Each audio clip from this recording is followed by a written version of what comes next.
It's all returned to the Temple of Speed with a change to the format and a change to the lineup as well.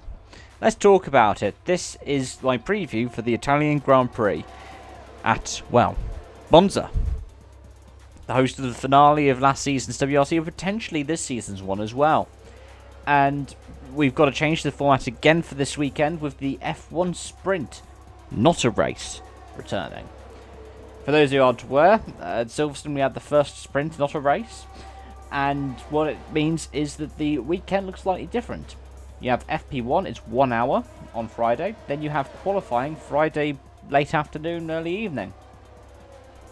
Saturday morning you have FP2. Then you have the sprint, which is a 100-kilometer... Well, it says race on the actual description for it, but it's technically qualifying. On the Saturday late afternoon, early evening. And then Sunday we have the 300-kilometer race. And I believe Parc Ferme gets locked at qualifying, which means you're very much locked into that kind of setup for a while.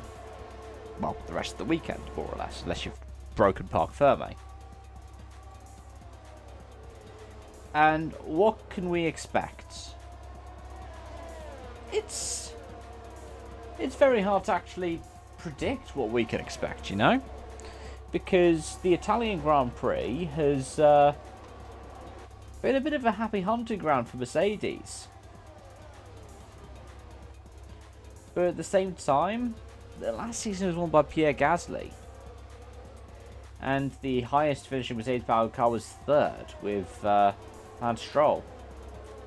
I mean, if you look further back, 2019, you had Leclerc's brave defending against Hamilton, something which he got himself a warning for being too aggressive in defence.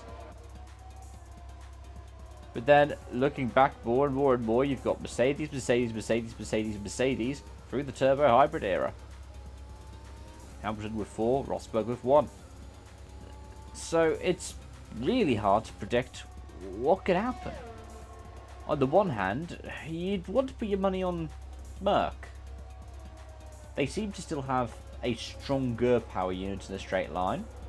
I mean, Baku was pretty close. But we haven't really had a test of speed quite like Monza. And this is the thing. We have a lot of tracks that are quite flat out, but we don't have anything that has the kind of challenge that Monza does now.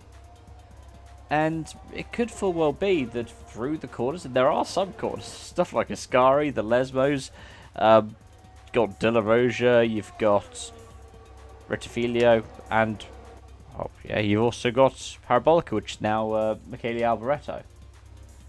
I think I've pretty much named all the corners. Brilliant. They all do mean something. And it could be the Red Bull has the better car. We won't know until they're actually out on the track. But Wookie Bits are still in the car at Alpha, and Alpha decided to put a lick of green on the car. That's going to look really cool. Aston going for a Bond theme as well. It's going to be pretty cool. But what could we expect? I don't know. Let me know your thoughts in the comment section down below. Thank you so much for watching, and I hope to see you again soon. Bye for now.